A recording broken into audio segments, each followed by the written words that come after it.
Ертеде Гепетта деген ағаш шебері өмір сүріпті. Бір күні ол ағаштан ойыншық бала жасайды. Кенет қуыршаққа жан бітіп, өте көңілді, шолжаңбай бала пайда болады. Енді сен менің балам боласың деп шебер оған Пиноккио деп ат қояды. Бір күні бәрін өз көзімен көріп, білгісі келген Пиноккио үйінен қашып кетеді. Гепетта артынан жүгіріп шығып, Пиноккио, тентек болма, үйге қайт деп айқайлайды. Гепеттаның даусын көршілері естіп, жиналып қалады. Алаңдайтын бала жоқ, алды-артына қарамастан қаша жөнеледі. Пиноккио күні бойы дала кезеді. Кешке қарны ашқан соң амалсыз үйіне оралады. Оны терезеден жолын күтіп қарап отырған Гепетта көріп шақырып алады. Тамақтандырып, Пиноккио, ұлым, өте шолжаң болуға болмайды. Сен жақсы бала емессің бе? Бұлай қаңғырғанша мектепке барып білім ал, дейді. Иә, әке, тіліңді алатын жақсы бала боламын. Ертеңнен бастап сабаққа барамын, деп жауап береді Пиноккио. Пиноккионы мектепке жіберу үшін үстіне киім және әліппе керек. Гепетта жалғыз қыстық пальтосын өткізіп, керек жарақтарды сатып алады. Таңертең Пиноккио мектепке кетеді. Пиноккио мектепке бара жатып жылжымалы қуыршақ театрының келіңіздер, қуыршақ ойынын тамашалаңыздар деп айқайлап шақырған хабарламасын естиді. Сөйтіп, сабақ жайында қалады. Пиноккио оқулығын билетке айырбастап жібереді. Біраздан кейін театрдың іші балаларға толып, қойылым басталады. Қуыршақтар сахнаға шығып, өз өнерлерін көрсетеді. Бір кезде олар көрермендердің арасында отырған Пиноккиоға назар аударады. Пиноккио, сен біз сияқты қуыршақсың ғой, сахнаға шық деп жамырап қоя береді. Ойын тоқтап қалады. Жиналған жұрт ашуланып тарап кетеді. Спектакльдің үзіліп, аяқталмай қалғанына ашуланған театр жетекшісі Мангиафиссо. Қойылымның күлталғанын шығардың. Сол үшін сені отқа жағамын деп жекіреді. Рахым етіңіз, отқа жақпаңыз деп қуыршақтар жалынып жалбарынып, Пиноккионы театр жетекшісінің қаһарынан қорғап қалады. Мангиафиссо жөн сұрастыра келіп, оның кедей ағаш шебердің баласы екенін біледі. Рақымы түсіп, Гепеттаны есіркеп, баланың қолына 5 алтын тиын ұстатады.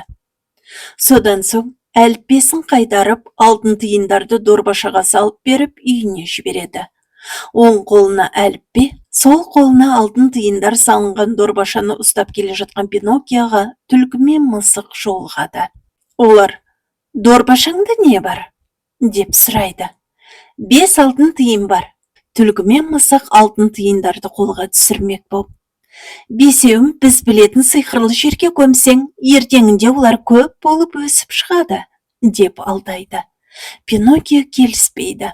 Амалдары таусылған түлкі мен мысық енді күшпен тартып алайын дегенде көмекке мейірімді фея келеді. Ол сиқырлы таяқшасының күшімен түлкі мен мысықты қуып жіберіп, Пиноккионы үйіне ертіп келеді. Гепетта, балам мектепке кетті деп қуанды. Ал сенің жүрген жүрісің мынау.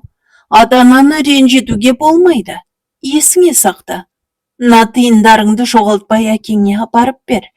Ескертіп қояйын. Тағы да осындай жақсы балаға жатқылық жасайтын болсаң, мұрның өседі, деген ақылын айтып, фея баланы шығарып салады. Пиноккио үйіне келсе, әкесі жоқ екен. Ол әкесін күте-күте жалығады. Феяның сөзін ұмытып, тағы да үйінен шығып кетеді. Ақыры адасып, енді не істерін білмей жылап отырғанда бір үлкен көгершін ұшып келіп: «Неге жылайсың?» деп сұрайды. «Әкемді таба алмай отырмын», дейді Пиноккио жасын тыя алмай. «Әкең балық аулап жүр. Кел, жылама, арқама отыр да қанатымнан мықтап ұста. Мен сені әкеңе апарып тастайын», деп көгершін баланы көтеріп аспанға көтеріледі. Көгершін ұшып отырып, Пиноккионы бір өзеннің жағалауына әкеп тастайды. Әкесі қайықпен өзен бойлап жүзіп бара жатыр екен. «Әке, мен жағалаудамын, бері келші», деп Пиноккио бар даусымен айқайлайды. Бірақ Гепетта қарияның аздаған кереңдігі бар еді. Ол бұл дауысты естімейді. Әке, тоқташы, мен ұлыңмын ғой. Енді жаман бала болмаймын, тіліңді аламын, өтінемін, тоқташы деп жалынады. Әкесі қайырылмайды. Пиноккио енді не істерін білмейді. Жағалаумен жүріп келе жатады. Біраз жүрген соң есік алдында кішкентай қайығы бар үйшікке тап болады. Үйшікте қарт әже отыр екен. Ішке баса көктеп кірген баланы ол жылы қабақпен қарсы алады. Құлыным, қарның ашқан болар, деп тамақ береді. Пиноккио рахмет айтпастан әже ұсынған бәлішті жеп, сүтін ішіп алады. Балақай, атың кім? Кімнің баласысың? Неге жалғыз жүрсің деп күлімдей сұрайды әже. Менің атым Пиноккио. Гепетто ұстаның баласымын. Әкем балық аулап жүр екен, соны іздеп келгенмін, деп жауап береді. Осы кезде Пиноккио мұрнының әрбір дұрыс жасамаған қылығымен бірге ұзарып бара жатқанын сезбеді. Әжейден сыртта жатқан қайығын сұрап алады. Балам-ау, қайықты игере аласың ба? Еске кесуді білесің бе? Деген сұрағына мән де бермей, қайықты сүйреп өзенге қарай кете барды. Қайыққа бірінші рет отырған Пиноккио еске кесе алмай қайықты төңкеріп алады да суға күмп етіп түсіп кетеді. Сөйтіп, ол жақын маңда балық аулап отырған бір балықшының ауына барып ілігеді. Балықшы үлкен балық ұстай алдым деп ойлайды. Ауын тартып жағалауға шығарса, балық дегені бала болып шығады. Балықшы аң-таң. Пиноккио: құтқарыңыз, мені босатыңыз, мен балық емеспін деп айқай салады. Балықшы баланы аудан босатады. Пиноккио балықшыға кінәлай қарап, өзен жағалай баса ауған жаққа жүріп кетеді. Бір кезде ол өзеннің судағы бейнесін көреді. Ұзарып кеткен мұрнына қарап қайғырып жылайды. Феяның айтқан сөзі есіне түсіп, мен қандай жаман іс жасадым екен деп ойланады. Балықшының әлдиго деген иті бар екен. Ол жылап отырған баланың жанына кеп, ары-бері аунап, неше түрлі қызықты оқиғаларды айтып көңілін көтереді. Сөйтіп, Пиноккио итпен тез тіл табысады. Қайырымды феяны тауып беруін өтінеді. Әлдиго баланы феяның үйіне дейін жеткізіп салады. Пиноккио феяға: мен жіберген қателіктерімді түсіндім. Маған сізден басқа ешкім көмектесе алмайды. Мұрнымды бұрынғы қалпына келтіріп, әкемді тауып беріңізші, деп басынан өткен оқиғаларды түгел баяндап береді. Міне, көрдің бе, тыңдамағанның соңы неге әкеп соғатынын. Мұрның қаншалықты ұзарса, сонша жаман қылық жасағаның. Енді бәрін түзеу керек. Ертеңнен бастап мектепке барасың, әдептілікке үйренесің, сонда ғана мұрның орнына келеді, дейді әңгімесін тыңдап болған фея.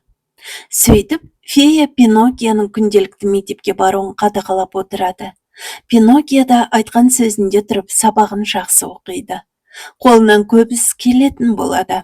Еске кесуді де үйренеді. Біртіндеп әдепті балаға айналды. Мұрны да күннен күнге қысқарып қалпына келеді. Бірде фея: Пиноккио, сен бірінші сынақтан сүрінбей өттің, құттықтаймын. Енді әкеңді жолықтырғың келсе, ертең жол жүресің. Сол жолда сені екінші сынақ күтіп тұр. Ол туралы кейін сөйлесе жатармыз. Ал қазір бар да мектептегі достарыңды қонаққа шақыр. Келіп, сенімен қоштассын, дейді. Пиноккионың қуанышында шек жоқ. Ол мектептегі достарын феяның үйіне ертіп келеді. Фея қонақтарды жақсылап күтеді. Отырыс көңілді өтеді. Кеш батады. Қонақтар біртіндеп тарқайды. Тек Пиноккио ғана тыным табар емес. Есекпен ойнай-ойнай өзі де есекке ұқсай бастайды. Сөйтіп, ол көп ойнағанның да дұрыс емес екенін біледі. Келесі күні фея Пиноккионы ертіп өзен жағасына келеді. Қайыққа отырғызып: судың ағысымен алдыға қарай жүзе бер, дейді де қоштасып қалып қояды. Пиноккио еске кесіп өзеннің ағысымен жүзіп отырады. Біраз уақытта өзеннің суы бір үлкен теңізге кеп құйылады. Сол кезде қайдан екені белгісіз, бір алып кит пайда болып Пиноккионы қайығымен бірге жұта салады. Міне ғажап, киттің ішінде ол әкесімен қауышады. Пиноккио қайыққа Гепеттаны отырғызып, кит келесі бір аузын ашқан кезде амалын тауып теңізге жүзіп шығады. Сөйтіп, қайта қауышқан әке мен бала аман есен үйлеріне оралады. Гепетта өз ісімен айналысады. Пиноккио мектепке барады, әкесіне көмектеседі. Сөйтіп, біртіндеп ұстаның жағдайы жақсарады. Пиноккио кезінде қуыршақ театрының жетекшісі Мангиафисо берген алтын тиындарды дорбасымен әкесіне бермек болып тығып қойған еді. Ол енді сол тиындарға әкесіне жаңа пальто сатып әпермек болып базарға барады. Базарда ол Улуды көреді. Улумен әңгімелесе келіп, феяның қатты ауырып жатқанын біледі. Пиноккио жылдам үйіне оралып, әкесіне болған жайды баяндап береді. Пиноккио: «Ұлым, фея өте мейірімді жан. Саған қанша рет көмектесті. Бізде оған қол ұшымызды беруіміз керек», дейді әкесі. Гепетта мен Пиноккио феяның үйіне келсе, ол расында да төсек тартып жатыр екен. Әке мен бала қолдарынан келген көмегін аямай емдейді. Фея ауруынан айығып, басын көтереді. Гепетта қария мен Пиноккиоға алғысын білдіреді. «Пиноккио, мен саған ризамын. Басында қандай едің? Қазір қандай зерек, әдепті бала болдың. Осының бәріне де өзің жеттің. Талай сынақтардан өттің. Сен нағыз бала болуға лайықтысың», деп фея Пиноккионы ағаш баладан нағыз балаға айналдырады. Гепетта өз көзіне өзі сене алмай Пиноккионы құшағына алады. Сөйтіп, олар тату тәтті, бақытты ғұмыр кешіпті.